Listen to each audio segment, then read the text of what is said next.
ఇప్పుడు సరిగ్గా టైం 2:17 అవుతుంది. మేబ్రూక్ సిటీలో 17 మంది పిల్లలు ఒకేసారి తమ ఇళ్ల నుంచి ఒక విమానం లాంటి ఫోర్స్లో బయటకొచ్చి ఒక పర్టిక్యులర్ డైరెక్షన్లో పరిగెత్తుకుంటూ ఎటో వెళ్ళిపోతూ ఉంటారు. ఆ తర్వాత వాళ్ళ ఇంటికి తిరిగి రాకుండా కనిపించకుండా పోతారు.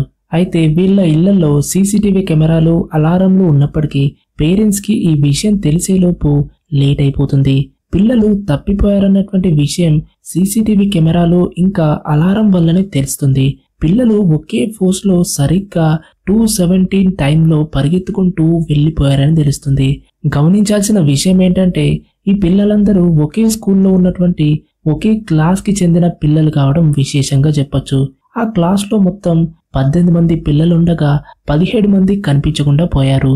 కానీ అలెక్స్ అనే ఒక పిల్లాడు మాత్రం అదృశ్యం కాలేదు. ఈ పిల్లలందరికీ జస్టిన్ అనే టీచరు పాఠాలు చెప్పేది కాబట్టి ఫస్ట్ డౌట్ వచ్చేది ఆమె పైనే పడి ఉంటుంది. రెండో విషయం, అదృశ్యం కాకుండా ఉన్నటువంటి ఆ అలెక్స్ అనే పిల్లాడిపైనే మరో డౌట్ ఉంటుంది. పోలీసులు జస్టిన్తో ఇంకా అలెక్స్తో అతని పేరెంట్స్ను ఆ తప్పిపోయిన పిల్లల గురించి విచారిస్తున్నారు. కానీ దీంట్లో ఎలాంటి ఫలితం రాదు. ఇన్వెస్టిగేషన్ జరిగి 1 నెల అవుతున్నా ఆ పిల్లల ఆచూకీ గురించి ఏం తెలీదు. ఇప్పుడు స్టోరీ ముందుకెళ్తుంటే ఆ పిల్లలు ఏమయ్యారనేటువంటి విషయాన్ని ప్రతి ఒక్క క్యారెక్టర్ యొక్క పర్స్పెక్టివ్ నుంచి మనం చూడొచ్చు. మూవీ క్యారెక్టర్ వైజ్లో డివైడ్ అయింది కాబట్టి స్టోరీ కొన్ని భాగాలుగా ఉంది. కాబట్టి స్టోరీని అలానే ఎక్స్ప్లెయిన్ చేసుకుంటూ వెళ్దాం. ఫస్ట్, స్కూల్ టీచర్ అయిన జస్టిన్ రోజులాగే స్కూల్కి వెళ్తుంది. కానీ క్లాస్లో కేవలం ఒక్క అలెక్స్ మాత్రమే ఉన్నాడని చూసి షాక్ అవుతుంది. మిగిలిన 17 మంది పిల్లలు యాబ్సెంట్ ఉన్నారు. తర్వాత ఆమెకు తెలుస్తుంది ఏంటంటే వాళ్ళందరూ కనిపించకుండా పోయారని తెలుస్తుంది. ఆ క్లాస్ టీచర్ జస్టిన్ కాబట్టి అందరి దృష్టి ఆమెపైనే పడుతుంది. దానివల్ల జస్టిన్ అందరి ముందు ఒక దోషిలా నిలబడుతుంది. ఆ పిల్లల పేరెంట్స్ యొక్క కోపాన్ని ప్రదర్శించేలా పేరెంట్స్ ముందు ఒక ఇన్వెస్టిగేషన్ని ఎదుర్కోవాల్సి వస్తుంది. అయితే పోలీస్ ఇన్వెస్టిగేషన్లో జస్టిన్ ఒక నిర్దోషిగా ప్రూవ్ అవుతుంది.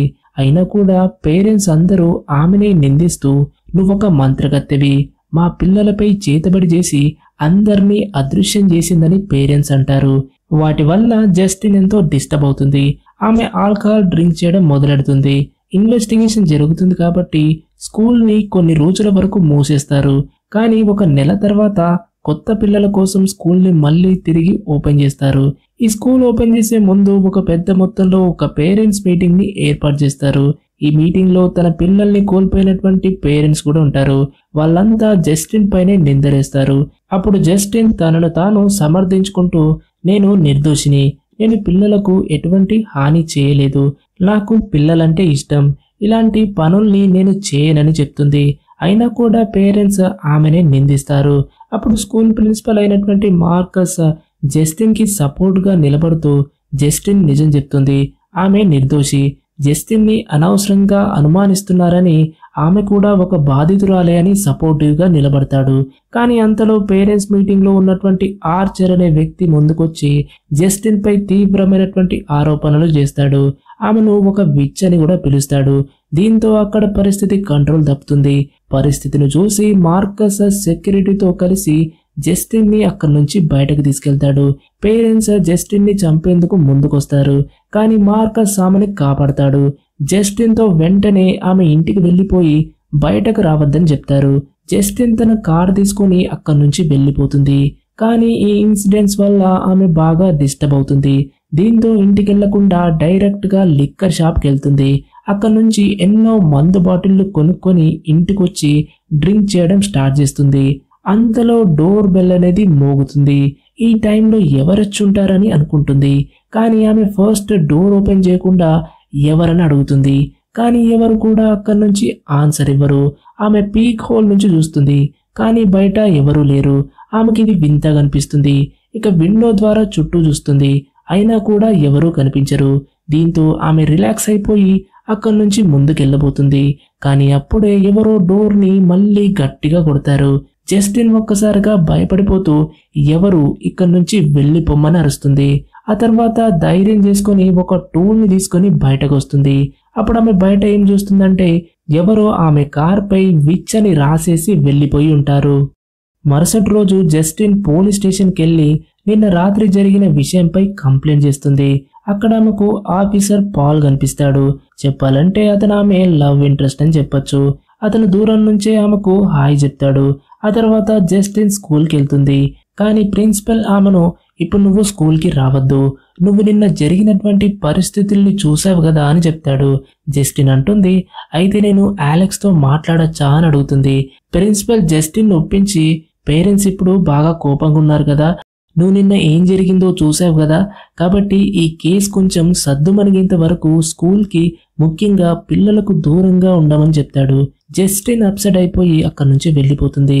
సాయంత్రం బార్కి వెళ్ళి డ్రింక్ చేస్తూ పాల్కి కూడా ఫోన్ చేసి అక్కడికి రమ్మని పిలుస్తుంది. అయితే అతని చేతికి బ్యాండేజ్ కట్టి ఉంటుంది. జస్టిన్ అదేంటని అడిగినప్పుడు ఒక స్టూపిడ్ కేసులో గాయం అయిపోయిందని రిప్లై ఇస్తాడు. అక్కడ జస్టిన్ అతనితో అందరూ నన్ను విచ్ అనుకుంటున్నారని చెప్తుంది. అప్పుడు పాల్ అంటాడు, నువ్వు దీని గురించి ఎక్కువగా ఆలోచిస్తున్నావని. అంటే జస్టిన్ అప్పుడు, అలా అయితే బయట నా కారు ఉంది, ఓసారి వెళ్ళి చూడు, దాని మీద విచ్ అని రాసుందని అంటుంది. ఇక పాల్ ఏదో ఒక విధంగా ఆమెను ఓదార్చి ఆమెతో కలిసి ఆమె ఇంటికి వెళ్తాడు. అక్కడ వారిద్దరూ ఇంటిమేట్ అవుతారు. మరుసటి రోజు జస్టిన్ పాల్ను అతని ఇంటి దగ్గర డ్రాప్ చేయడానికి వెళ్తుంది. దారిలో వెళ్తుంటే జస్టిన్ అంటుంది, నాకెందుకో అలెక్స్కి ఈ విషయం గురించి ఏదో తెలిసుంటుంది, మనం అతనితో ఓసారి మాట్లాడి చూడాలని అంటుంది. కానీ పాల్ అంటాడు, ఇప్పటికే ఇన్వెస్టిగేషన్ జరుగుతుంది కాబట్టి పోలీసులు చేసే పనిని చెయ్యనివ్వమని, నువ్వు ఈ విషయంలో అడ్డుపడకుండా ఉండమని చెప్పేసి వెళ్ళిపోతాడు. అయినా జస్టిన్ వినదు. ఆమె స్కూల్ నుంచి ఇంటికి వెళ్తున్నటువంటి అలెక్స్ని ఫాలో చేస్తుంది. ఆమె అతని ఇంటి వరకు వెళ్తుంది. ఆ పిల్లాన్ని ఇంట్లోకి వెళ్ళడం చూస్తుంది. ఆ తర్వాత డోర్ బెల్ కొడుతుంది. కానీ ఎవరు డోర్ ఓపెన్ చేయరు. ఆమె మరోసారి డోర్ని నాక్ చేసి ఎవరైనా ఉన్నారా అని అడుగుతుంది. అయినా కూడా ఎలాంటి సమాధానం రాదు. లోపల నుంచి ఎలాంటి సౌండ్ కూడా వినిపించదు. అయితే కొద్దిసేపటి క్రితం అలెక్స్ లోపలికి వెళ్ళాడు. ఎవరు అతని కోసం డోర్ కూడా తీశారు. కాబట్టి జస్టిన్కి ఇక్కడ ఏదో తేడాగా ఉందని అనిపిస్తుంది. ఆమెకి ఇక్కడ ఏం జరుగుతుందో తెలుసుకోవాలని ఉంటుంది. కానీ ఇంటి విండోస్ అన్ని కాగితాలతో కప్పుంటాయి. ఆమె వెనక్కి వెళ్ళి మరో గేట్ ద్వారా ఇంటి వెనక్కి వెళ్తుంది. అక్కడ లక్కీగా ఒక విండో దగ్గర పేపర్ కొంచెం పక్కకి జరిగి ఉంటుంది. జస్టిన్ ఆ విండో ద్వారా చూస్తే లోపల పూర్తిగా చీకటిగా ఉంటుంది. ఆ చీకట్లో ఇద్దరు వ్యక్తులు కూర్చుని ఉన్నారు. జస్టిన్ వాళ్ళను చూసి భయపడిపోతుంది. హడావిడిలో ఆమెకి అక్కడ ఉన్నటువంటి ఒక పావడా తగలడంతో అది కింద పడిపోతుంది. దీంతో భయపడి నేను దొరికేశానని అనుకుంటుంది. కానీ పావడా పడిన సౌండ్కి కూడా లోపల నుంచి ఎలాంటి రెస్పాన్స్ రాదు. ఆమె మళ్ళీ కేర్ఫుల్గా చూస్తుంది. ఆ ఇద్దరు అలాగే ఒక విగ్రహం మాదిరిగా అలానే కూర్చుని ఉంటారు. ఆమెకి ఇదంతా చాలా వింతగా అనిపిస్తుంది. ఆమె ఈ విషయాన్ని మార్కోస్తో చెప్తూ, అలెక్స్ పేరెంట్స్తో ఏదో తేడాగుంది, నాకు తెలిసి అలెక్స్ ఏదో సమస్యలో ఉన్నాడు, నువ్వు లీగల్గా ఈ ఇంటికి వెళ్ళి చెక్ చేయాలని అంటుంది. అప్పుడు మార్కస్ అంటాడు, అదంతా నేను చూసుకుంటా, కానీ నువ్వు ఈ విషయాలకు దూరంగా ఉండమని చెప్తాడు. ఆ తర్వాత జస్టిన్ స్టోర్కి ఆల్కహాల్ని కొనడానికి వెళ్తుంది. కానీ ఆమెకు తెలియంది ఏంటంటే ఆమె వెనకాలే ఒక లేడీ ఫాలో చేస్తుందని తెలీదు. సడన్ గా ఆ లేడీ వెనకాల నుంచి వచ్చి జస్టిన్ యొక్క జుట్టు పట్టుకొని నేలపై కేసి కొడుతుంది. ఒక బాటిల్ని జస్టిన్ వైపు చూపిస్తూ, నువ్వు మా ఇంటికి వచ్చావు కదా అని బెదిరిస్తుంది. అప్పుడు జస్టిన్, నేనేం చేయలేదు, నన్ను వదిలేయని అంటుంది.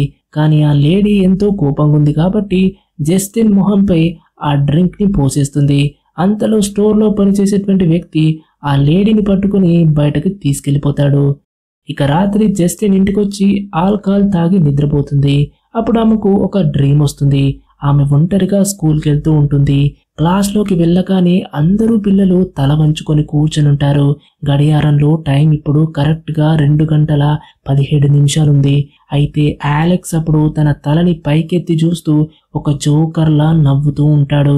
దీంతో జస్టిన్ భయపడి నిద్ర నుంచి లేచి కూర్చుంటుంది. మళ్ళీ నిద్రపోయేందుకు ప్రయత్నిస్తుంది. కానీ పడుకున్న వెంటనే రూమ్ సీలింగ్ పై ఒక తెలియని మహిళ కనిపిస్తుంది. దీంతో ఆమె భయపడి గట్టిగా కేకలేస్తుంది. అప్పుడు ఆమెకు తెలుస్తుంది ఏంటంటే ఆమె ఇప్పటి వరకు తన కలలో ఇంకొక కళని చూసిందని అర్థం చేసుకుంటుంది. మరుసటి రోజు జస్టిన్ మళ్ళీ అలెక్స్ ఇంటి వైపు వెళ్తుంది. అలెక్స్ స్కూల్ నుంచి రాగానే ఆమె అతనితో మాట్లాడేందుకు ప్రయత్నిస్తుంది.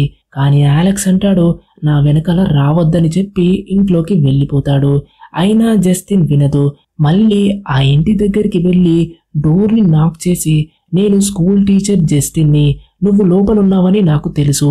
బయటకు రా, ఒకసారి నీతో మాట్లాడాలని అంటుంది. అయినా ఎవరు డోర్ ఓపెన్ చేయరు. ఇక జస్టిన్ ఎప్పుడో ఏదో ఒక టైంలో ఎవరైనా బయటకొస్తారని ఇంటి ముందే కూర్చుంటుంది. కానీ మధ్యాహ్నం నుంచి రాత్రి అవుతుంది, అప్పటికి కూడా బయట ఎవ్వరు రారు. ఈలోపు జస్టిన్కి గాఢ నిద్ర వస్తుంది. అప్పుడు ఇంటి డోర్ ఓపెన్ అవుతుంది. అలెక్స్ మదర్ ఒక కత్తెరతో బయటకు వస్తుంది. ఆమె వింతగా పరిగెత్తుకుంటూ జస్టిన్ వైపు వస్తూ ఉంటుంది. కానీ జస్టిన్ నిద్రపోతూ ఉండడం చూసి ఆమె ఏమనకుండా వెనక్కి వెళ్ళి జస్టిన్ జుట్టుని కత్తిరించేస్తుంది. ఇక్కడతో జస్టిన్ క్యారెక్టర్ సెగ్మెంట్ పూర్తవుతుంది. తర్వాత సెగ్మెంట్లో ఆర్చర్ పర్స్పెక్టివ్ నుంచి స్టోరీని చూస్తాం. ఆర్చర్ ఒక సింగిల్ పేరెంట్. జస్టిన్ పై ఒక విచ్ అనే ఆరోపణలు చేస్తాడు. ఎందుకంటే అతని కొడుకు మాథ్యూ కూడా ఆ అదృశ్యమైన పిల్లల్లో ఒకడై ఉంటాడు. దీనివల్ల ఆర్చర్ బాగా డిస్టర్బ్ అయ్యాడు. అతను ఎక్కువ టైం మాథ్యూ యొక్క రికార్డింగ్ ని చూస్తూ ఏదైనా క్లూ కోసం ప్రయత్నిస్తుంటాడు. పోలీస్ స్టేషన్ కి తిరుగుతూ తన కొడుకు ఆచూకీ గురించి అడుగుతుంటాడు. కానీ ప్రతిసారి ఇన్వెస్టిగేషన్ జరుగుతుంది, ఏదైనా తెలిస్తే వెంటనే మీకు చెప్తామనేటువంటి సమాధానమే వస్తుంది. ఈసారి కూడా అతను అదే వింటాడు. దీంతో ఆర్చర్ కోపంతో జస్టిన్ ని అనుమానిస్తూ ఆమెను వెంటనే అరెస్ట్ చేయమని అంటాడు. కానీ పోలీసుల దగ్గర జస్టిన్ పై ఎటువంటి ఆధారాలు లేవు. వాళ్ళు జస్టిన్ ఒక నిర్దోషని చెప్తారు. దీంతో ఫ్రస్ట్రేట్ అయిన ఆర్చర్ అక్కడి నుంచి వెళ్ళిపోతాడు. సాయంత్రం అతను పేరెంట్ టీచర్ మీటింగ్కి వెళ్ళి జస్టిన్ పై ఆరోపణలు చేస్తాడు. మీటింగ్ తర్వాత కూడా ఆమెను వదలడు. జస్టిన్ ఆల్కహాల్ కొనడానికి స్టోర్కి వెళ్ళినప్పుడు ఆర్చర్ ఆమెను ఫాలో చేస్తూ ఆమె ఇంటి వరకు వెళ్తాడు. అక్కడ డోర్ బెల్ ని కొడతాడు. డోర్ నాక్ చేస్తూ ఆమెను భయపెడతాడు. ఆమె కార్ పై విచ్ అని రాసింది కూడా అతనే అయ్యుంటాడు. రాత్రి నిద్రపోయే ముందు అతను తన కొడుకు యొక్క మాథ్యూ రికార్డింగ్ చూసి నిద్రపోతాడు. నైట్ సరిగ్గా 2:17 అవుతున్న టైంలో అతను నిద్ర నుంచి ఒక్కసారిగా మేల్కొంటాడు. అప్పుడు ఏదో ఒక సౌండ్ వినిపిస్తుంది. అతనికి అది మాథ్యూ అని అనిపిస్తుంది. ఇంట్లో అన్ని చోట్ల వెతుకుతాడు, కానీ ఎవరు కనిపించరు. అప్పుడు మెయిన్ డోర్ ఓపెన్ అవుతుంది. ఆర్చర్ బయటకు పరిగెత్తి చూస్తాడు. దూరంగా మాథ్యూ విమానం పోజ్ లో పరిగెత్తుకుంటూ వెళ్తున్నట్లు కనిపిస్తాడు. ఆర్చర్ కూడా అతన్ని ఫాలో చేస్తాడు. మాథ్యూ ఒక ఇంట్లోకి వెళ్ళడం చూస్తాడు. అప్పుడు ఆ ఇంటి పైన ఒక గన్ను కనిపిస్తుంది. దానిపై 2:17 అనే టైం చూపిస్తుంది. ఆ తర్వాత ఆ గన్ అనేది అదృశ్యమవుతుంది. ఆర్చర్ ఆ ఇంట్లోకి పరిగెత్తుకుంటూ వెళ్ళి మాథ్యూని వెతకడం మొదలెడతాడు. ఈ క్రమంలో అతను పై ఫ్లోర్ లో ఉన్నటువంటి ఒక రూమ్ లోకి వెళ్తాడు. అక్కడ బెడ్ పై ఎవరో దుప్పటి కప్పుకొని పడుకొని ఉంటారు. ఆర్చర్ ఎవరని వెళ్ళి చూస్తే అక్కడుంది మాథ్యూ అని చూసి, నాన్న నువ్వెక్కడున్నావు, ఎక్కడికి వెళ్ళిపోయావని చెప్పమని అడుగుతూ ఉంటాడు. కానీ మాథ్యూ ఏం మాట్లాడు. దీంతో ఆర్చర్ ఏడుస్తూ, నన్ను క్షమించు, నేను నీ దగ్గర లేను, నీకోసం ఏం చేయలేకపోయాను, నిన్నెంతో నేను లవ్ చేస్తున్నా, ఎప్పుడు నువ్వే గుర్తొస్తున్నావు అని అంటాడు. అప్పుడు సడన్ గా మాథ్యూ మొహంపై ఒక వెలుగొచ్చి పడుతుంది. అయితే అక్కడ మాథ్యూ స్థానంలో ఒక క్రీపీ జోకర్ కనిపిస్తాడు. దీంతో ఆర్చర్ భయపడి నిద్ర నుంచి లేస్తాడు. జస్టిన్ కి వచ్చినలాగా అతనికి కూడా ఒక భయంకరమైనటువంటి కలొచ్చుంటుంది. కానీ ఈ కల రావడం వల్ల ఆర్చర్ కి మాథ్యూకి సంబంధించినటువంటి ఒక హింట్ దొరుకుతుంది. అతను బయటకెళ్లి టౌన్ లోని ఒక టవర్ ని చూస్తాడు. కలలో మాథ్యూ ఆ టవర్ ఉన్నటువంటి డైరెక్షన్ వైపు పరిగెత్తాడని గుర్తొస్తుంది. అతను టౌన్ మ్యాప్ లో తన ఇంటి నుంచి ఆ టవర్ వైపు ఒక లైన్ గీస్తాడు. ఆ తర్వాత మరో బాధిత పేరెంట్స్ ఇంటికి వెళ్తాడు. అయితే వాళ్ళ కూతురు కూడా కనిపించకుండా పోయి ఉంటుంది. ఆర్చర్ వాళ్ళను ఒప్పించి సీసీటీవీ రికార్డ్ ని తీసి చూస్తాడు. అందులో ఆ అమ్మాయి పరిగెత్తుకుంటూ వెళ్ళడం కనిపిస్తుంది. ఆర్చర్ ఆమె వెళ్ళినటువంటి డైరెక్షన్ ఇంకా లొకేషన్ ని గమనిస్తాడు. బయటకెళ్లి ఆ స్థలాన్ని గుర్తించి ఒక ఫ్లాగ్ పెడతాడు. ఆ ఫ్లాగ్ పైన ఒక ఇల్లు కనిపిస్తుంది. ఆ తర్వాత మ్యాప్ లో ఆ ఇంటి ఉన్నటువంటి వైపు ఒక లైన్ గీస్తాడు. అయితే ఈ లైన్లు ఒక దగ్గర కలిసే చోట ఖచ్చితంగా పిల్లలు అక్కడికి వెళ్ళుంటారని అనుకుంటాడు. అతను ఆ ఇంటర్సెక్షన్ ఏరియాని గుర్తించి ఆ ప్లేస్ ని చూడ్డానికి బయలుదేరతాడు. కానీ దారిలో అతనికి జస్టిన్ కారు కనిపిస్తుంది. ఆ కార్ పై విచ్ అని రాసి ఉంటుంది. ఈమె ఇక్కడేం చేస్తుందని అనుకుంటాడు. అతనికి ఇప్పటికే జస్టిన్ పై డౌట్ ఉంది. అతను ఫస్ట్ ఆమెతో మాట్లాడేందుకు వెళ్తాడు. జస్టిన్ ఆ టైంలో గ్యాస్ స్టేషన్ లో ఫ్యూల్ ని ఫిల్ చేస్తుంది. ఆర్చర్ ఆమెతో మాట్లాడేందుకు వెళ్తాడు. కానీ జస్టిన్ అతన్ని చూసి చిరాకొచ్చి, మళ్ళీ నన్ను టార్చర్ చేయడానికి వచ్చావా, ప్లీజ్ నన్ను ఫాలో అవ్వద్దు. నేను ఏ మంత్రగత్తెని కాదు. పిల్లల్ని నేను ఎత్తుకుపోలేదు. నేను కూడా దీని వెనుక ఎవరున్నారో తెలుసుకోవాలని ట్రై చేస్తున్నానని చెప్తుంది. అప్పుడు ఆమె అటువైపు ప్రిన్సిపల్ మార్కస్ రక్తంతో తడిసినటువంటి మొహంతో సేమ్ ఒక విమానం పోజ్లో ఉండి ఆమె వైపే పరిగెత్తుకుంటూ వస్తూ ఉండడం చూస్తుంది. అతను వెంటనే ఆమెపైకి వచ్చి దాడి చేసి ఆమె గొంతు నొక్కి పట్టుకుంటాడు. అప్పుడు ఆర్చర్ ఆమెను కాపాడేందుకు వచ్చి మార్కస్తో ఫైట్ చేస్తాడు. కానీ మార్కస్ ఎంతో డేంజరస్గా ఉంటాడు. అతను ఆర్చర్ పై విపరీతంగా తిరిగి ఫైట్ చేసి అతని గొంతు పట్టుకుంటాడు. మార్కస్ ని చూస్తే అతను ఎంతో కోపంతో ఉన్నాడు. అతని కళ్ళు ఒక సాకెట్ నుంచి బయటకు వచ్చినట్లు కనిపిస్తాయి. దీంతో ఈ క్యారెక్టర్ స్టోరీ అనేది ఇక్కడే అయిపోతుంది. తర్వాత సెగ్మెంట్లో పాల్ అంటే ఆ పోలీస్ ఆఫీసర్ పర్స్పెక్టివ్ నుంచి స్టోరీని చూడొచ్చు. పాల్ పోలీస్ స్టేషన్ నుంచి బయటకు వస్తాడు. అప్పుడు అతనికి జస్టిన్ కనిపిస్తుంది. ఆమె అతన్ని చూసి వేవ్ చేస్తుంది. అతను కూడా వేవ్ చేసి పెట్రోలింగ్ కి బయలుదేరతాడు. ఈ క్రమంలో అతని దృష్టి ఒక అబ్బాయిపై పడుతుంది. అతను ఎవరింట్లోకో తొంగి చూస్తున్నాడు. అతను ఒక దొంగలా కనిపిస్తాడు. పాల్ వెంటనే పోలీస్ నువ్వు కదలొద్దని అరుస్తాడు. కానీ ఆ అబ్బాయి పరిగెత్తడం మొదలెడతాడు. పాల్ అతన్ని ఫాలో చేస్తాడు. ఫైనల్ గా అతన్ని పట్టుకుంటాడు. ఆ అబ్బాయి పేరు జేమ్స్. పాల్ అంటాడు నీ దగ్గర ఏమైనా వెపన్స్ లేదా డ్రగ్స్ కానీ ఉన్నాయా అని అడుగుతాడు. జేమ్స్ అప్పుడు అలాంటివేం లేవు సార్ అని చెప్తాడు. కానీ పాల్ అతని జేబులో వెతుకుతుండగా అతని వేలికి ఒక ఇంజెక్షన్ సూదొచ్చి గుచ్చుకుంటుంది. అంటే జేమ్స్ అబద్ధం చెప్పాడు. అతని జేబులో ఒక ఇంజెక్షన్ ఉంది. దీంతో పాల్ కి కోపం వచ్చి జేమ్స్ పై గట్టిగా ఒక పిడిగుద్దు గుద్ది అక్కడే లాక్ చేస్తాడు. వెంటనే అతను వెళ్లి తన వేలికి మెడిసిన్ రాసుకుంటాడు.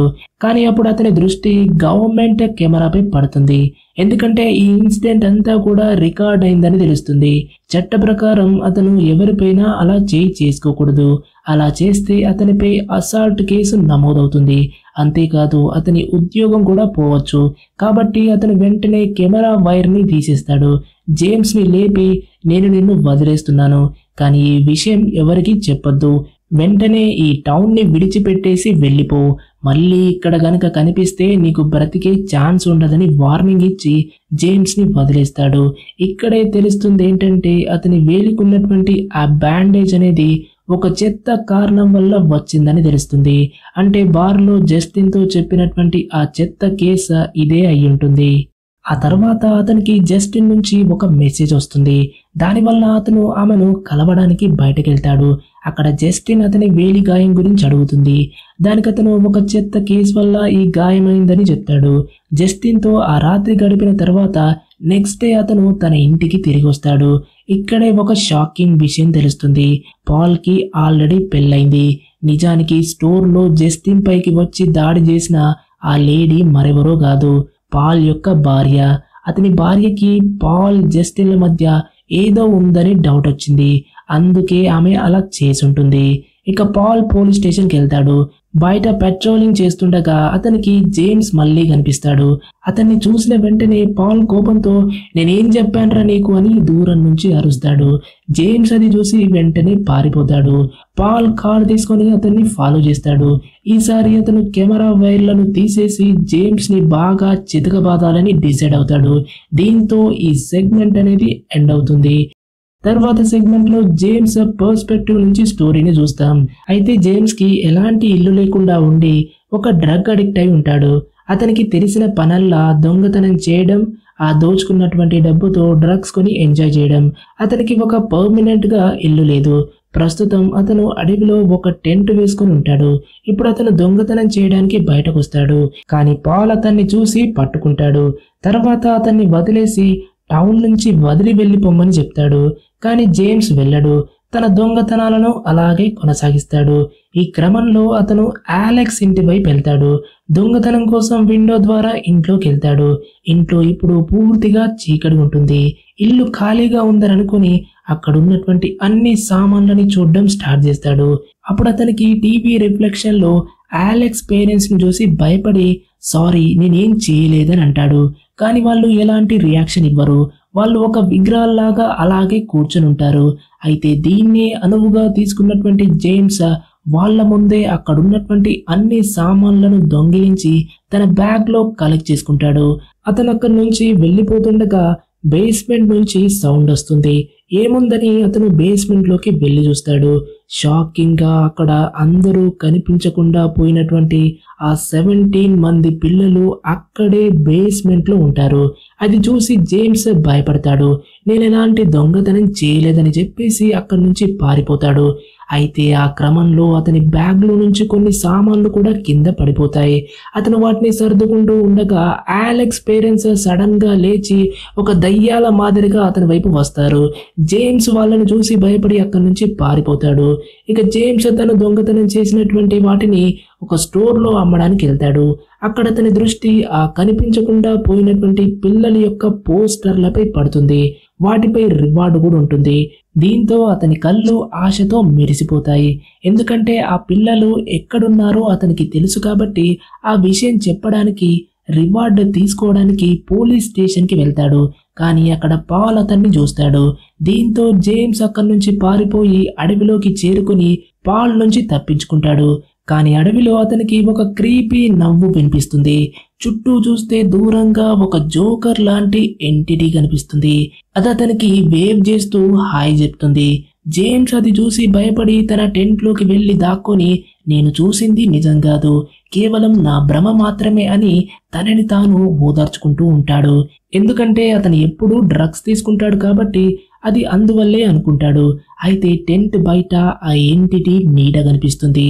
అవును, ఇప్పటి వరకు అతనికి కనిపించింది నిజమే. అది మెల్లిగా టెంట్ ని తెరవడం మొదలెడుతుంది. జేమ్స్ తన సేఫ్టీ కోసం ఒక ఇంజెక్షన్ ని తీసుకుని టెంట్ జిప్ తెరిచిన వెంటనే ఆ ఎంటిటీ యొక్క మొహంపై గుచ్చుతాడు. కానీ తీరా చూస్తే అక్కడుంది పాల్ అని తెలుస్తుంది. అయితే పాల్ కి ఇప్పుడు బాగా కోపం వస్తుంది. అతను జేమ్స్ ని చంపబోతాడు. కానీ జేమ్స్ అంటాడు, నాకు ఆ తప్పిపోయినటువంటి పిల్లలు ఎక్కడున్నారో తెలుసు, వాళ్ళు ఆ ఇంటి బేస్మెంట్ లో ఉన్నారని చెప్తాడు. పాల్ ఒక్కసారిగా ఆగిపోతాడు. సరే, అది ఎక్కడుందో నాకు చూపించరంటాడు. జేమ్స్ చేతులకి హ్యాండ్ కప్స్ వేసేసి కారులో ఎక్కించుకొని జేమ్స్ చెప్పినటువంటి రూట్ ని ఫాలో అవుతూ ఆ ఇంటికి తీసుకెళ్తాడు. అయితే జేమ్స్ కార్లోనే ఉంటాడు. ఇక పాల్ ఇంటి దగ్గరికి వెళ్ళి బెల్ కొడతాడు. స్ట్రేంజ్ గా ఎవరో ఒకరు డోర్ తీసి అతన్ని లోపలికి తీసుకెళ్తారు. దూరం నుంచి జేమ్స్ ఇదంతా చూస్తూ షాక్ అవుతాడు. ఎన్నో గంటల తరబడి పాల్ కోసం వెయిట్ చేస్తాడు. కానీ పాల్ తిరిగి రాడు. ఇప్పుడు రాత్రి అవుతుంది. జేమ్స్ ఫ్రస్ట్రేట్ అవుతాడు. అప్పుడు డోర్ అనేది ఓపెన్ అవుతుంది. అయితే పాల్ ఆ ఇంట్లో నుంచి బయటకు వస్తాడు. కానీ అతను ఇంతకు ముందు ఉన్నటువంటి పాల్ లా కనిపించడు. ఒక సైకోలా కనిపిస్తాడు. అతను డైరెక్ట్ గా కార్ వైపు వచ్చి జేమ్స్ ని కార్ నుంచి బయటకు తీసి ఇంటి వైపు ఈడ్చుకెళ్తాడు. ఇక్కడితో ఈ సెగ్మెంట్ అనేది ఎండ్ అవుతుంది. ఇక తర్వాత సెగ్మెంట్ లో మార్కస్ స్టోరీని చూస్తాం. జస్టిన్ అలెక్స్ పేరెంట్స్ తో ఏదో తేడా ఉందని చెప్పినప్పుడు మార్కస్ అలెక్స్ ని పిలిచి అతని పేరెంట్స్ ని రమ్మని చెప్తాడు. కానీ వాళ్ళ స్థానంలో ఒక లేడీ వస్తుంది. ఆమె తన పేరు గ్లేడిస్ అని చెప్పి తాను అలెక్స్ యొక్క ఆంటీ అని చెప్తుంది. ఈ ఉమెన్ యొక్క మొహం మనకు కొత్తగా అనిపించదు. అయితే ఈ మొహమే జస్టిన్ మార్కస్ జేమ్స్ కి వచ్చినటువంటి కళలో కూడా కనిపించింది. ఆమె మార్కస్ తో అలెక్స్ పేరెంట్స్ కి ఆరోగ్యం ఏం బాగాలేదు, అందుకే నేను ఇక్కడికి వచ్చాను, నేను అలెక్స్ గార్డియన్ అని చెప్తుంది. కానీ మార్కస్ అంటాడు, నేను అలెక్స్ పేరెంట్స్ తోనే మాట్లాడాలి, గార్డియన్ తో కాదని అంటాడు. దీంతో గ్లాడిస్ అక్కడి నుంచి వెళ్ళిపోతుంది. సీన్ కట్ చేస్తే మార్కస్ తన ఇంట్లో క్లేటన్ తో కలిసి టీవీ చూస్తుంటాడు. టీవీలో ఒక చీమలో నుంచి ఒక పారాసైట్ బయటకు వస్తున్నటువంటి సీన్ ఉంటుంది. వాళ్ళు టీవీ చూస్తుండగా డోర్ బెల్ మోగడంతో ఎవరని చూస్తే అక్కడ గ్లాడిస్ ఉంటుంది. ఆమె వాటర్ కావాలనేటువంటి సాకుతో వాళ్ళ ఇంట్లోకి దూరుతుంది. అయితే ఇక్కడే తెలిసే విషయం ఏంటంటే ఆమె నిజానికి ఒక మంత్రగత్తె. ఆమె వాళ్ళను తన మాటల్లో ఇరికించి తన బ్యాగ్ నుంచి ఒక వింతైన ముళ్ళతో ఉన్నటువంటి ఒక మొక్క యొక్క కాడని తీసి తన చేతిని కోసుకొని దానికి తన రక్తం పూస్తుంది. వాళ్ళక్కడ ఏమైనా అర్థం చేసుకునే లోపే ఆమె కత్తెర తీసి క్లేడస్ యొక్క జుట్టును కత్తిరిస్తుంది. ఆ తర్వాత ఒక గంటని తీసి కొడుతుంది. దీంతో మార్కస్ ఆమె కంట్రోల్లోకి వస్తాడు.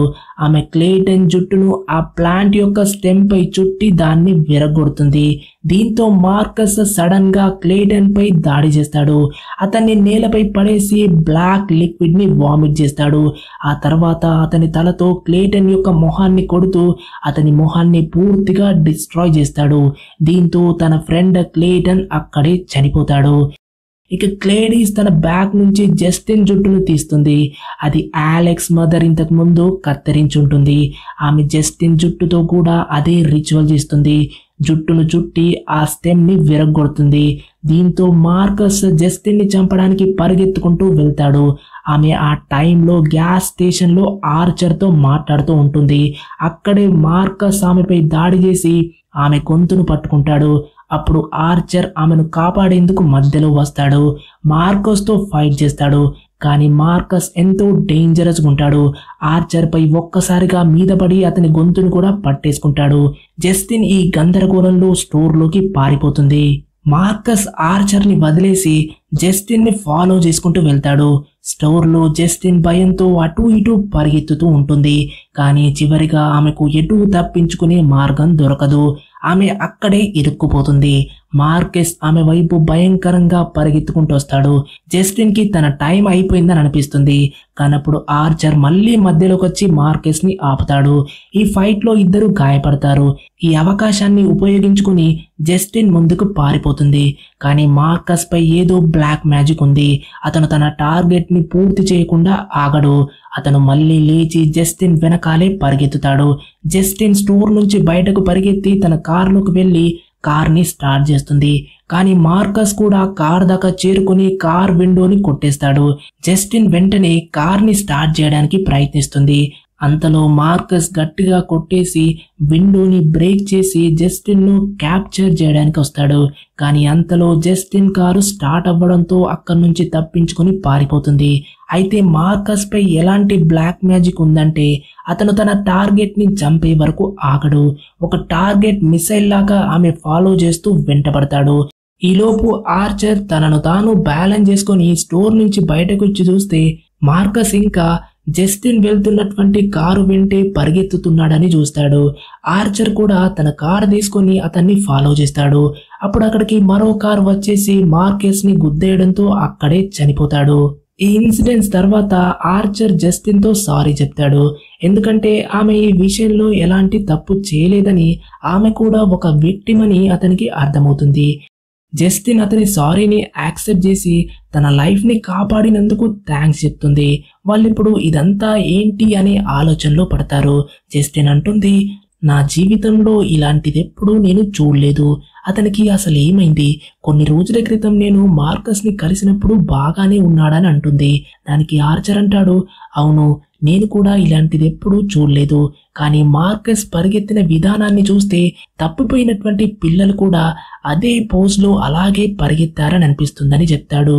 ఇక ఆర్చర్ మ్యాప్ ఓపెన్ చేసి ఆ ఇంటర్సెక్షన్ అవుతున్నటువంటి ఏరియాని జస్టిన్ కి చూపిస్తూ పిల్లలు సరిగ్గా ఇదే ఏరియాలో ఎక్కడికో పారిపోయారని అంటాడు.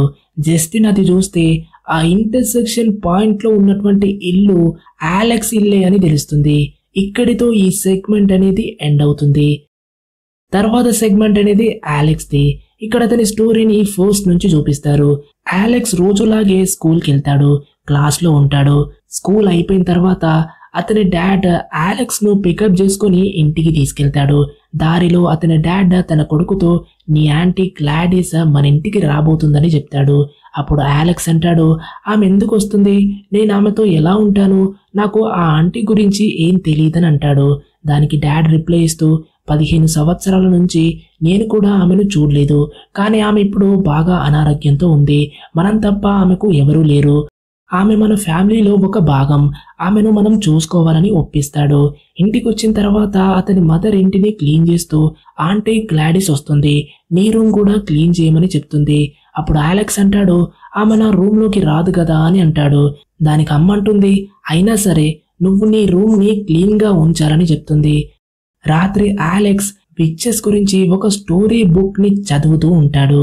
అప్పుడు అతని డాడ్ గ్లాడిస్ ని తీసుకొస్తాడు. విండో నుంచి చూస్తే ఆమె బాగా ముసలైపోయి అనారోగ్యంతో ఉన్నట్లు కనిపిస్తుంది. ఆమె తనతో పాటు ఒక మొక్కను కూడా తీసుకొచ్చింది. ఇది చూసాక అలెక్స్ నిద్రపోతాడు. Next day morning Alex brush చేయడానికి వెళ్తూ గ్లాడిస్ రూమ్ లోకి తొంగి చూస్తాడు. ఆమె బెడ్ పై పడుకొని భయంకరంగా ఒక బామ్మలా కనిపిస్తుంది. అలెక్స్ భయపడి డోర్ ని మూసేస్తాడు. ఇక రోజులాగే అతని డాడ్ అతన్ని స్కూల్ దగ్గర డ్రాప్ చేస్తాడు. కానీ స్కూల్ అయిన తర్వాత అతన్ని తిరిగి తీసుకోవడానికి ఎవరు రారు. అందరి పేరెంట్స్ తమ పిల్లల్ని తీసుకెళ్తారు. అలెక్స్ ఒక్కడే అక్కడ మిగిలిపోతాడు.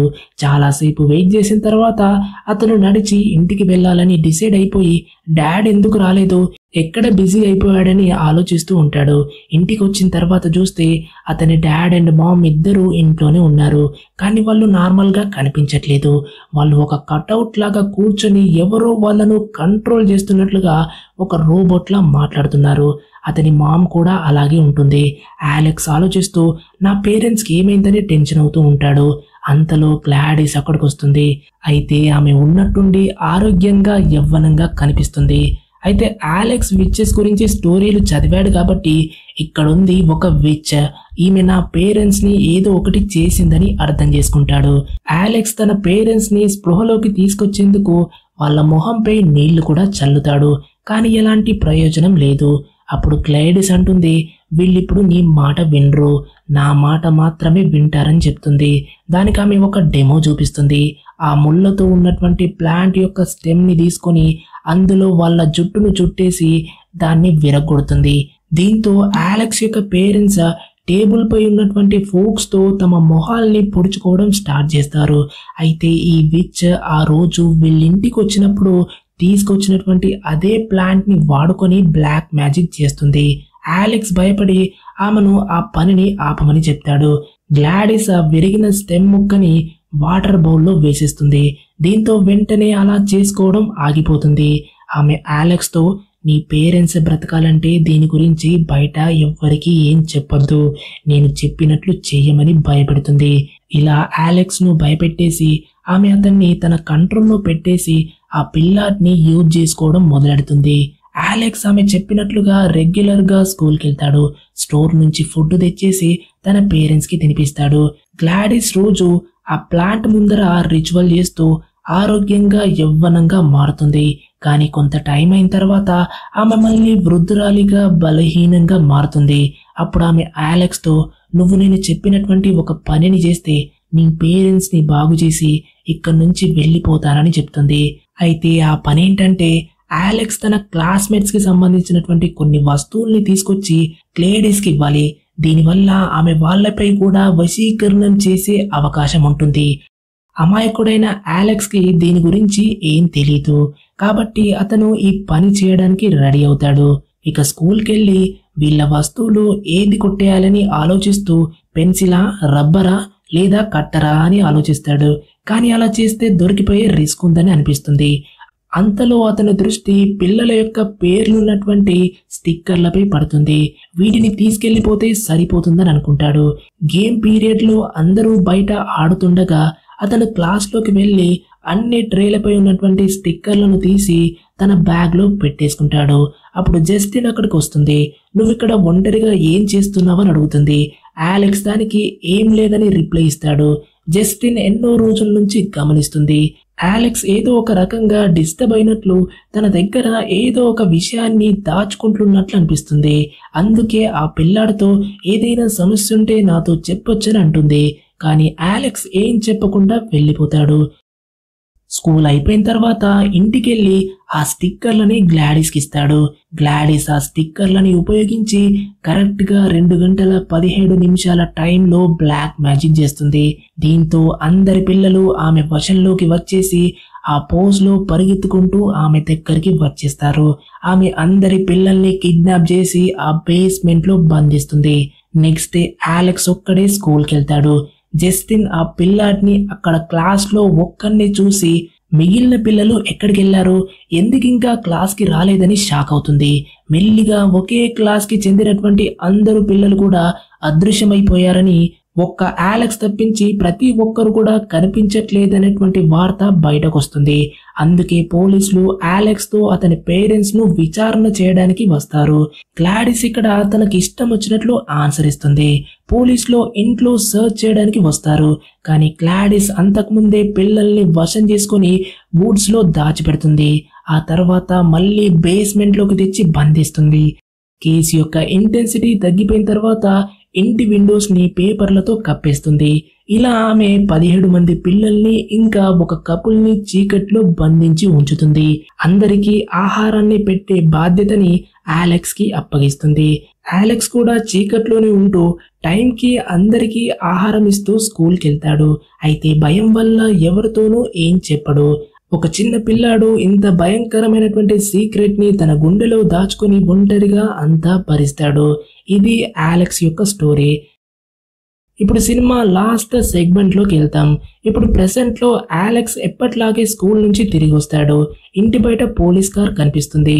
ఇంట్లోకి వెళ్ళగానే పాల్, జేమ్స్ లు ఒక కటౌట్ లాగా నిలబడి ఉంటారు. గ్లాడిస్ వాళ్ళను కూడా వశం చేసుకుంది. గ్లాడిస్ అలెక్స్ తో నీ సామాన్లన్నీ సర్దుకో, రేపిక్కడి నుంచి మనం వెళ్ళిపోదామని చెప్పేసి తన రిచువల్ చేయడానికి వెళ్తుంది. డోర్ ముందు అలెక్స్ పేరెంట్స్ ను ఒక గార్డ్ లా నిల్చునేలా చేసి డోర్ ముందర ఒక ఉప్పుతో గీసినటువంటి లైన్ ఉంది. అయితే దాన్ని దాటొద్దని గ్లాడిస్ అలెక్స్ కి వార్నింగ్ ఇచ్చి ఉంటుంది. అదే టైంలో ఆర్చర్, జస్టిన్ కూడా ఇంటి బయటకి వచ్చేస్తారు. పాల్ యొక్క కార్ని చూసి పోలీసులు ఇప్పటికే ఇక్కడున్నారు, లోపలికి వెళ్ళి చూద్దామా లేక తర్వాత వద్దామా అని అనుకుంటారు. అయితే అంతలోనే డోర్ అనేది ఓపెన్ అవుతుంది. అక్కడ పాల్ కనిపిస్తాడు. జస్టిన్ అంటుంది, ఇతను పాల్, నాకు తెలుసని గుర్తిస్తుంది. వెంటనే జస్టిన్ ఆర్చర్ తో కలిసి లోపలికి వెళ్తుంది. సడన్ గా పాల్ ఇంకా జేమ్స్ వచ్చి వాళ్ళపై అటాక్ చేస్తారు. ఆర్చర్ జేమ్స్ తో ఫైట్ చేస్తాడు. జస్టిన్ పాల్ నుంచి తప్పించుకుని కిచెన్ లోకి పారిపోతుంది. కానీ పాల్ ఆమెను పట్టుకుంటాడు. అప్పుడు జస్టిన్ అంటుంది, నీకేమైంది పాల్, స్పృహలోకి రావాలని అంటుంది. కానీ అతను జస్టిన్ మాట వినడు. అప్పుడు జస్టిన్ కి పొటాటోను చెక్కే ఒక కట్టర్ దొరుకుతుంది. దాంతో పాల్ మొహాన్ని చెక్కేస్తుంది. ఆమె నొప్పితో వదిలేస్తాడని అనుకుంటుంది. అయినా కానీ షాకింగ్ గా పాల్ పై ఎలాంటి ప్రభావం లేకుండా అతనికి ఎలాంటి నొప్పి వచ్చినట్లు ఉండదు. అతని కళ్ళు ఒక సాకెట్ నుంచి బయటకు వచ్చినట్లుగా అనిపిస్తూ ఒక జాంబీ లాగా మారి జస్టిన్ గొంతును గట్టిగా పట్టుకుంటాడు. తనని తాను కాపాడుకోవడానికి జస్టిన్ అతని గొంతులో గన్తో గాలుస్తుంది. అయినా అతను చావడు. ఆమె అతని తలలో కాల్చేయడంతో అప్పుడు అతను చనిపోతాడు. ఆ తర్వాత ఆమె ఆర్చర్ ని చూడడానికి వెళ్తుంది. జేమ్స్ ఆర్చర్ గొంతును గట్టిగా పట్టేసుకుని ఉంటాడు. జస్టిన్ వెంటనే జేమ్స్ తలలో కాల్చి అతన్ని కూడా చంపేస్తుంది. ఇదే టైంలో అలెక్స్ ఆ ఉప్పుతో గీసినటువంటి లైన్ ని దాటేస్తాడు. దీంతో అతని పేరెంట్స్ సడన్ గా అతని పైకి వచ్చి అటాక్ చేయడానికి వస్తారు. అలెక్స్ వాళ్ళ నుంచి తప్పించుకుని ఒక రూమ్ లోకి వెళ్లి డోర్ మూసేస్తాడు.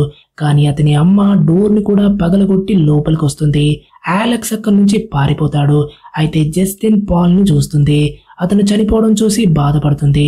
మరోవైపు ఆర్చర్ బేస్మెంట్ లోకి వెళ్తాడు. అక్కడ తన కొడుకుని వెతుకుతాడు. అతనికి తన కొడుకు దొరకడు. కానీ చీకట్లో దాక్కనున్నటువంటి గ్లాడిస్ అక్కడ కనిపిస్తుంది. ఆమె సడన్ గా ఆర్చర్ లాకెట్ ను లాగేసి అతన్ని కూడా తన వశం చేసుకుంటుంది. ఆర్చర్ జస్టిన్ ను అటాక్ చేయడానికి వెళ్తాడు. కానీ ఇక్కడ స్టోరీలో ట్విస్ట్ ఉంది. అలెక్స్ పారిపోతూ గ్లాడిస్ రూమ్ కి చేరుకుంటాడు. అక్కడ ఆమె బ్లాక్ మ్యాజిక్ కి సంబంధించినటువంటి ప్లాంట్ యొక్క స్టెమ్ ఇంకా ఆమె విగ్ కనిపిస్తాయి. అలెక్స్ ఆ ప్లాంట్ స్టెమ్ ని తీసుకుని తన వేలితో రక్తం పూసి గ్లాడిస్ యొక్క జుట్టును చుట్టేసి స్టెమ్ ని విరగ్గొడతాడు. ఇదంతా అతను గ్లాడిస్ నుంచే నేర్చుకున్నాడు. దీంతో గ్లాడిస్ బ్లాక్ మ్యాజిక్ అనేది ఆమెపైనే తిరిగి పనిచేస్తుంది. అక్కడున్న అందరు పిల్లలు ఉన్నట్టుండి ఆమె శత్రువులుగా మారి ఆమె వైపు పరిగెత్తుతారు. గ్లాడిస్ తన ప్రాణాల్ని కాపాడుకోవడానికి అటు ఇటు పారిపోతుంది. కానీ పిల్లలు ఆమెను చుట్టుముట్టేసి ఆమెపై అటాక్ చేస్తూ ఆమె కళ్ళల్లో బొటన వేళ్లు గుచ్చేసి ఆమె కళ్ళని పీకి పడేసి ఆమె దవడను పట్టుకుని చీల్చి ఆమె బాడీని దారుణంగా చీల్చేస్తారు. దీంతో గ్లాడిస్ చనిపోతుంది. ఆమె చనిపోగానే ఆర్చర్ కోరుకుని జస్టిన్ ను వదిలేస్తాడు. వెంటనే ఆర్చర్ బయటకెళ్తాడు. అక్కడ పిల్లలందరూ గ్లాడిస్ బాడీని చుట్టుముట్టేసి నిలబడి కనిపిస్తారు. అందులో అతని కొడుకు మాథ్యూ కూడా ఉంటాడు. ఇలా అతనికి తన కొడుకు దొరుకుతాడు. జస్టిన్ అలెక్స్ ని చూడ్డానికి వెళ్తుంది. అతను తన పేరెంట్స్ ని గట్టిగా హగ్ చేసుకుని కనిపిస్తాడు. కానీ ఈ ఇన్సిడెంట్స్ తర్వాత ఎవరు సాధారణ స్థితికి రాలేరు. అందరూ కూడా ఒక జీవం లేని స్థితిలో ఉంటారు. ఈ ఇన్సిడెంట్ జరిగిన 2 సంవత్సరాలకి కొంతమంది పిల్లలు కోలుకోవడం చూస్తాం, కానీ మిగిలిన వాళ్ళు అలాగే ఉంటారు. ఆర్చర్ వెంటనే కోలుకున్నాడు, కానీ మిగిలిన వాళ్ళు ఎందుకు కోలుకోలేదంటే గ్లాడిస్ ఒక విచ్. ఆమె అనారోగ్యంతో ఉన్నటువంటి బంధువుల స్థానంలో ఇంట్లోకి దూరి వాళ్ళను వశం చేసుకునేది. వాళ్ళ యొక్క లైఫ్ ఫోర్స్ ను తీసుకొని తన జీవితాన్ని పొడిగించుకునేది. అందుకే ఆమె ఫస్ట్ అనారోగ్యంగా బలహీనంగా కనపడుతూ అక్కడికి వచ్చింది. అలెక్స్ పేరెంట్స్ యొక్క లైఫ్ ఫోర్స్ తో ఆమె ఆరోగ్యంగా మారింది, కానీ వాళ్ళ లైఫ్ ఫోర్స్ అయిపోయిన తర్వాత ఆమె మళ్ళీ బలహీనంగా మారిపోయింది. అందుకే ఆమె మరింత లైఫ్ ఫోర్స్ కోసం పిల్లల్ని కిడ్నాప్ చేసింది. అలెక్స్ పేరెంట్స్ ఒక జీవం లేని శవాల్లా మారారు, ఎందుకంటే వాళ్ళలో లైఫ్ ఫోర్స్ అనేది ఏం మిగల్లేదు. అయితే కొంతమంది పిల్లలు కోలుకుంటున్నారు, ఎందుకంటే గ్లాడిస్ వాళ్ళ లైఫ్ ఫోర్స్ ని పూర్తిగా తీసుకోలేదు. ఆర్చర్ వెంటనే కోలుకున్నాడు, ఎందుకంటే అతనిపై వశీకరణం జరిగి ఎక్కువ టైం కాలేదు. మూవీలో కొన్ని సింబాలిజమ్స్ అయితే ఉన్నాయి. ఫస్ట్ వచ్చేసి ఆ మంత్రగత్తె రిచువల్ చేసిన తర్వాత ఒక బెల్ కొడుతుంది. ఆ బెల్ పైన 6 నంబర్తో పాటు ఒక ట్రయాంగిల్ ఉంది. దాని అర్థం ఏంటో ఇప్పుడు చూద్దాం. దీని గురించి మనం తెలుసుకోబోయే ముందు పీగనిజం, వీగన్ ట్రెడిషన్స్ గురించి తెలుసుకోవాలి. ఈ 2 మతాలు కూడా క్రిస్టియానిటీ, హిందూయిజం, ఇస్లాంని కానీ ఫాలో అవ్వవు. ఒక నాన్ అబ్రామిక్ మతంగా చెప్పొచ్చు. వీగన్ ట్రెడిషన్ 1950లో స్టార్ట్ అయ్యి పేగనిజంకి ఒక అప్డేటెడ్ వర్షన్ లా భావించవచ్చు. ఈ మతానికి చెందిన వారు ప్రకృతిని పూజిస్తారు. ఆ బెల్లో ఉన్నటువంటి ట్రయాంగిల్ అర్థానికి పేరేంటంటే ట్రిపుల్ గాడెస్ డివైన్ ఫెమినైన్ ఎనర్జీగా చెప్పొచ్చు. అంటే ఒక మహిళను దేవతగా పూజిస్తారు. అంటే ఒక మహిళ తన జీవితంలో సహజ సిద్ధంగా జరిగే 3 ప్రక్రియల గురించి చెప్తుంది. అవి మెయిడెన్, మదర్, క్రోన్. ఈ 3 ఫేసెస్ ప్రతి ఒక్క మహిళ జీవితంలో ఖచ్చితంగా ఉంటాయి. ఫస్ట్ ఫేజ్ లో ఏం తెలియని అమాయకమైనటువంటి యవ్వనంలో ఉన్నటువంటి అమ్మాయి ఇంకా మెచ్యూర్ అవ్వలేదు. రెండో దశలో అన్నీ తెలిసి ప్యూబర్టీ వచ్చేసి ఫర్టిలిటీ శక్తి ఉండి ఒక మెచ్యూర్ ఉమెన్ గా అయిపోయి ఒక ప్రాణాన్ని పోసి ఒక తల్లిగా రెండో దశలోకి వస్తుంది. ఇక చివరిగా ఫర్టిలిటీ మొత్తం అయిపోయింది, జీవితం అంతా చూసేశారు. జీవితంలో అన్నీ తెలిసి చావు దగ్గరలో ఉండి మళ్ళీ పునర్జన్మని పొందే దశలో ఉంటారు. ఈ స్టేజ్ ని క్రోన్ అంటారు. అయితే మరి మూవీలో గ్లేడిస్ ఈ చివరి దశ అయినటువంటి క్రోన్ లో ఉంది. ఆమె ప్రకృతి సృష్టించినటువంటి చివరి దశలో ఉంది, కానీ ఆమె ఈ స్టేజ్ నుంచి అక్రమంగా పిల్లల దగ్గర ఉన్నటువంటి యవ్వనాన్ని తీసుకొని తను చనిపోకుండా న్యాచురల్ గా జరిగేటువంటి ఒక ట్రాన్స్ఫర్మేషన్ ని అడ్డుకుంటుంది. చేతబడి చేసేటప్పుడు కొన్ని జియోమెట్రికల్ షేప్స్ ని యూజ్ చేస్తారు కదా, అందులో ఈ ట్రయాంగిల్ ని ఈ రిచువల్ లో సింబాలిక్ గా యూజ్ చేసి ఆత్మల్ని రప్పించడానికి వాడతారు. ఈ నంబర్ 6 అనేది దుష్ట శక్తుల్ని పిలవడాన్ని సూచిస్తుంది. ఇప్పుడు సినిమాలో కరెక్ట్ గా 2:17 టైం పదే పదే కనిపిస్తుంది కదా, దాని అర్థం వచ్చేసి పిల్లలు అర్ధరాత్రి 2:17 ఇల్లుని పూర్తిగా విడిచిపెట్టేసి ఒక ట్రాన్స్ స్టేట్ లో ఉండి ఒక రకమైన ఫోర్స్ లో ఆ విచ్ దగ్గరికి వెళ్తారు. కానీ నిజానికి జాక్ క్రెగర్ చెప్పింది ఏంటంటే స్టీఫెన్ కింగ్స్ రాసినటువంటి ది షైనింగ్ అనే నావెల్లోని రూమ్ నంబర్ 217లో కొన్ని కలవరపరిచే హాంటింగ్ సీన్స్ జరుగుతాయి. దాని ఆధారంగా తీసుకొని వెపన్స్ మూవీలో ఉన్నటువంటి థీమ్స్ ని ఆ రూమ్ నుంచి రెఫరెన్స్ గా తీసుకున్నారు. పొలిటికల్ గా చూస్తే 2022లో US house of representatives assault weapons ని బ్యాన్ చేయాలని కరెక్ట్ గా 217 ఓట్స్ తో బిల్ ని పాస్ చేసింది. కానీ ఆ బిల్ సెనెట్ లోకి వచ్చిన తర్వాత బిల్ ని పాస్ చేయడానికి తగిన ఓట్లు రాకపోవడంతో అది ఫెయిల్ అయింది. అంటే అమెరికన్ సొసైటీ ఈ వెపన్స్ ని బ్యాన్ చేయాలనేటువంటి తపనతో ఉండి మార్పుకి దగ్గరగా వచ్చినా కూడా రియల్ గా పిల్లలపై జరిగేటువంటి గన్ వైలెన్స్ ని పూర్తిగా బ్యాన్ చేయలేకపోయారు. సినిమాలో ఆర్చర్ కి తన డ్రీమ్ లో టైం తో పాటు ఒక ఫ్లోటింగ్ రైఫిల్ గన్ కనిపిస్తుంది కదా, సో ఇది ఇండైరెక్ట్ గా ఏంటంటే గన్ వైలెన్స్ ని ఇండికేట్ చేస్తుంది. వెపన్స్ మూవీ టైటిల్ కూడా ఒక రకంగా ఆ రైఫిల్ అనేది ఏం తెలియని అమాయకులైన పిల్లల్ని ఒక వెపన్స్ లాగా మార్చేసి ఆ మంత్రగత్తె ఆ పిల్లలపై చేతబడి చేసి వాళ్ళని ఒక ట్రాన్స్ స్టేట్ లోకి నెట్టేసి తన సొంత ప్రయోజనం కోసం ఒక వెపన్ లాగా వాడిందనే అర్థం వస్తుంది. ఫైనల్ గా ఇంకో ఇంట్రెస్టింగ్ విషయం చూస్తే గ్లేడిస్ ని ఒక ఓపియో కార్డిసెప్స్ అనే పారాసైట్ ఫంగస్ లాంటి వ్యక్తి అని చెప్పొచ్చు. ఈ పారాసైట్ అనేది చీమల యొక్క మైండ్ ని కంట్రోల్ చేసి వాటిని ఒక జాంబీ చీమలుగా మార్చేసే పవర్ ఉంది. ఈ ఫంగస్ గురించి సినిమాలో ఒక రిఫరెన్స్ గా చూపించడం మనం ఇంతకు ముందే చూసాం కదా, ఎక్కడంటే మార్కస్ టీవీలో ఈ ఫంగస్ గురించి తన ఫ్రెండ్ తో కలిసి ఒక డాక్యుమెంటరీ చూస్తాడు. అయితే ఈ ఫంగస్ ఏం చేస్తుందంటే ఫస్ట్ చీమల బాడీపై రెస్ట్ తీసుకొని మెల్లిగా బాడీ లోపలికి వెళ్ళి సెంట్రల్ నర్వస్ సిస్టమ్ ఇంకా బ్రెయిన్ ని టార్గెట్ గా చేసుకొని దాని బ్రెయిన్ కి వచ్చేటువంటి న్యూరో సిగ్నల్స్ ని దెబ్బతీసి మజిల్స్ పెరగకుండా చేసి చీమ యొక్క దవడని కిందికి వంచేసి చనిపోయేలా చేస్తుంది. చనిపోయిన తర్వాత కొన్ని రోజులకి దాంట్లోని సెల్స్ ని వాడుకొని ఆ చీమ యొక్క తల లేదా మెడ లోపల నుంచి ఒక థ్రెడ్ లాంటి సబ్స్టెన్స్ అనేది బయటకొచ్చి ఆ ఫంగస్ అనేది పెరిగి మిగిలిన చీమలపై కూడా ఇలాగే చేస్తుంది.